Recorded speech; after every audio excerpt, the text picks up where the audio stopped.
На прививку я иду, гордо к доктору иду, шприц давать и укол. Все готово, я пошел.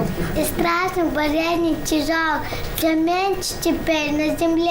Пусть много детишек здоровых рождаются в каждой стране. Они пока еще дети, но о пользе вакцинопрофилактики уже знают. Эта встреча проходит в честь Всемирной недели иммунизации. Она отмечается каждый год в последнюю неделю апреля. Мы не навязываем прививки никому. Ваше любое мнение для нас уважительно, но наша цель разъяснить, от чего вы отказываетесь и что за этим может последовать.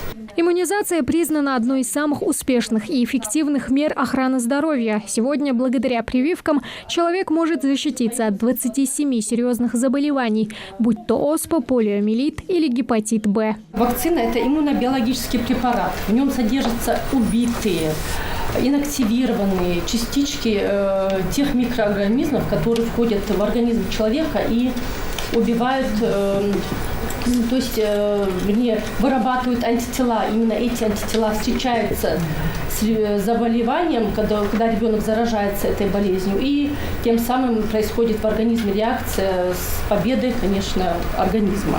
Быть прививке или не быть, в советское время такой дилеммы даже не возникало. Сейчас перед родителями стоит выбор.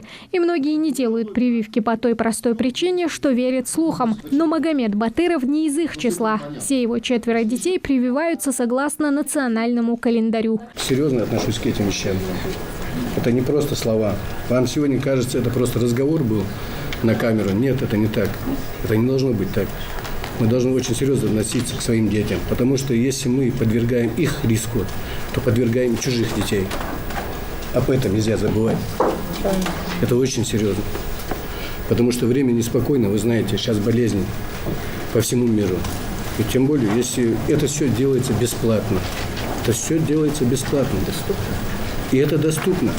Врачи поясняют, вакцинация не дает стопроцентную гарантию, что привитый ребенок не заболеет. Но даже если это случится, он перенесет болезнь легче, благодаря выработанному иммунитету. Доктора уверяют, риск негативных последствий от перенесенных инфекций в разы выше. Любая вакцина переносится легче, чем инфекция, от которой она придумана. Это логика, это принцип. В противном случае было бы неэффективно применять вакцины, потому что люди бы умирали, естественно, от вакцинации, не дожидаясь той инфекции, которая придет. Вот есть такие некие базовые принципы профилактических мероприятий, над которыми мы, по большому счету, не задумываемся. Процент иммунизации, при котором болезнь не может распространиться, зависит прежде всего от ее заразности.